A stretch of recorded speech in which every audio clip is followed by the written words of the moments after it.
తెలంగాణలో రాజకీయం మారుతోందా ఏమో పరిస్థితి అలాగే కనిపిస్తోంది. త్రిముఖం అనుకున్న చోట ద్విముఖ పోరుగా మారుతోంది. బీఆర్ఎస్ కాంగ్రెస్ మధ్య వార్ సాగుతుంటే మరో బలమైన విపక్షంగా ఉంటుందనుకున్న బీజేపీ డైలమాలో పడింది. నేతల మధ్య భిన్నాభిప్రాయాలే ఈ పరిస్థితులకు కారణమా? తెలంగాణలో ద్విముఖ పోరేనా? పొలిటికల్ వార్ బీఆర్ఎస్ కాంగ్రెస్ మధ్యనా? రాష్ట్ర బీజేపీలో డైలమా దేనికి?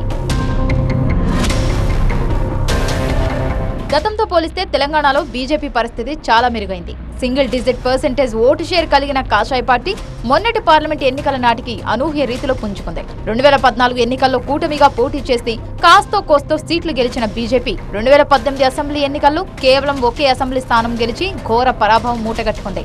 కానీ 2019 పార్లమెంట్ ఎన్నికల్లో 4 ఎంపీ స్థానాలు గెలిచి అనూహ్యంగా పుంజుకుంది. దాన్ని కాపాడుకుంటూ తాజాగా జరిగిన అసెంబ్లీ పార్లమెంట్ ఎన్నికల్లో 8 స్థానాలు చొప్పున గెలిచి భవిష్యత్తుపై క్యాడర్కు గట్టి భరోసా కల్పించింది. అంతేకాదు ఇక రాష్ట్రంలో రాజకీయంగా త్రిముఖ పోరేనన్న సంకేతాలు ఇచ్చింది. కానీ ప్రస్తుతం పరిస్థితి చూస్తుంటే అలా కనిపించడం లేదు. కాషాయ సేన డైలమాలో ఉన్నట్టు కనిపిస్తోంది.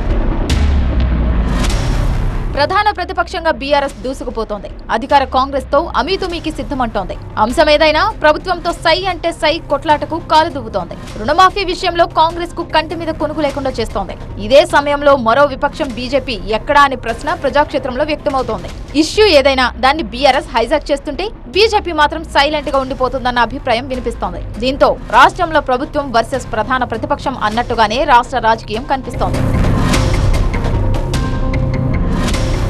ఇక రుణమాఫీ నుంచి హైడ్రా దాకా బీజేపీలో ఒక రకమైన పొలిటికల్ కన్ఫ్యూజన్ కనిపిస్తోంది. ఈ అంశాల్లో బీఆర్ఎస్ క్లియర్ కట్ గా అధికార పక్షాన్ని టార్గెట్ చేస్తోంది. ప్రజా వ్యతిరేక నిర్ణయాలను సహించబోమని హెచ్చరిస్తోంది. అయితే ఈ అంశాల్లో బీజేపీ నేతల్లో కన్ఫ్యూజన్ ఉన్నట్టు తెలుస్తోంది. ఆ పార్టీ ఎంపీల మధ్య భిన్నాభిప్రాయాలు ఉన్నట్టు స్పష్టమవుతోంది. తాజాగా నేతలు చేస్తున్న వ్యాఖ్యలే అందుకు ప్రత్యక్ష ఉదాహరణగా చెప్పొచ్చు. ఇటీవల హైదరాబాద్ పరిధిని మరింత విస్తరిస్తూ హైడ్రాను ఏర్పాటు చేసిన రాష్ట్ర ప్రభుత్వం అక్రమ కట్టడాలపై ఉక్కుపాదం మోపుతోంది. అక్రమంగా నిర్మించారంటూ భారీ సంఖ్యలో ఇళ్లను భవనాలను కూల్చివేసింది. అయితే ఈ కూల్చివేతలను చేవెళ్ల బీజేపీ ఎంపీ కొండ విశ్వేశ్వరరెడ్డి సమర్థించారు. ప్రభుత్వ చర్యలను అభినందిస్తూ ఎక్స్ వేదికగా ఆయన ఒక పోస్ట్ పెట్టడం ఇప్పుడు పొలిటికల్ గా సంచలనం రేపుతోంది. అయితే హైడ్రా కూల్చివేతలను మరో బీజేపీ ఎంపీ సీనియర్ నేత ఈటెల రాజేందర్ తీవ్రంగా తప్పుపట్టారు. హైడ్రా పేరుతో ప్రభుత్వం హైడ్రామా చేస్తోందంటూ ఆగ్రహం వ్యక్తం చేశారు. ఈ మల్కాజ్గిరి ఎంపీ కూల్చివేతలు సరికాదని స్పష్టం చేశారు.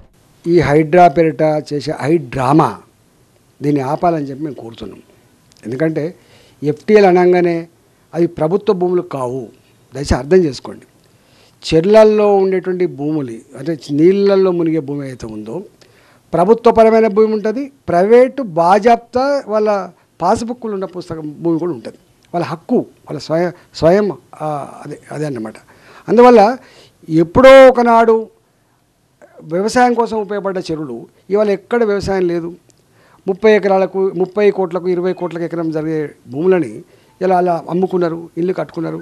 ఇవాళ వాటిని రెగ్యులైజ్ చేయాల్సింది పోయి వాళ్ళకు ఆ చెరువులో నీళ్లు వచ్చినప్పుడు మునగకుండా చేయాల్సిన పని పోయి ఇలా కూల్చేస్తాన పనులు మంచిది కాదు. ఇలా ఇద్దరు కీలక నేతల భిన్న ప్రకటనలతో అసలు తెలంగాణ బీజేపీలో ఏం జరుగుతుందన్న చర్చ మొదలైంది.